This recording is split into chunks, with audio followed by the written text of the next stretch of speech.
хаврын үзлэг шалгалт сая өнгөрсөн 3-4 хоногийн хугацаанд бүхэл суур бүтцүүдээр одоо үзлэг шалгалтын ажлуудыг хийлээ. За өнөөдөр бид бүхэн 5-7 өртөөн дээр ирээд үзлэг шалгалтын ажлууд явуулж байна.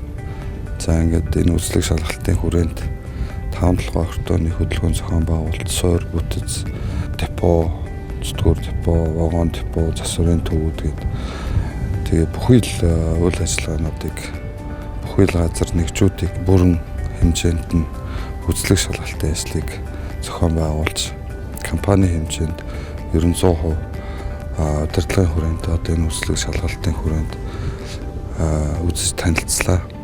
Тэгээ ажлуудыг ямар төвшөнд явж байна, хэрхэн зохион байгуулагдж байна, ямар хөдөлгөөний болон аюулгүй байдлууд одоо хэр хангагдаж ажиллаж байна гэдэг энэ асуудлуудыг бол нэлээд ач холбогдол өгч үзлээ. Тэгээд ер нь суур бүтэц эзэмшигч өнөөдөр дээрэс нь хөдлөг бүрэлдэхүүнүүд шинэ. Тэгээд суур бүтэц маань бас шинэ.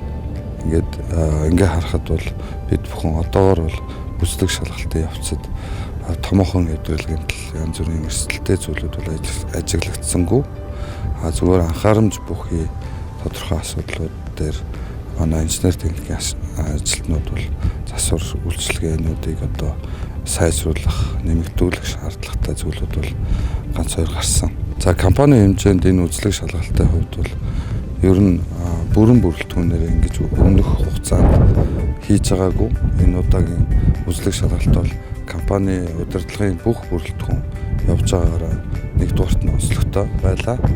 Хоёрдугаарт нь 5-7 төмөр зам компани ер нь түүхэндээ анх удаа бас энэ үзлэг шалгалтыг зохион байгуулж байгаа бас онцлогтой ийм үзлэг шалгалтууд явлаа.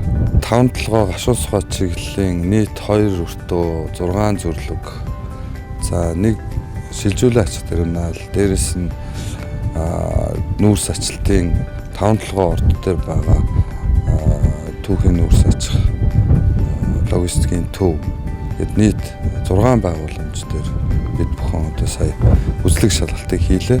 Тэгэд энэ үзлэг шалгалтын хүрээнд хангалттай сайн гэсэн дүү одоо үзлэг шалгалтаар үнэлгээ өгч ингээд бид бүхэн амжилттай сайхан үзлэг шалгалтаа хийлээ.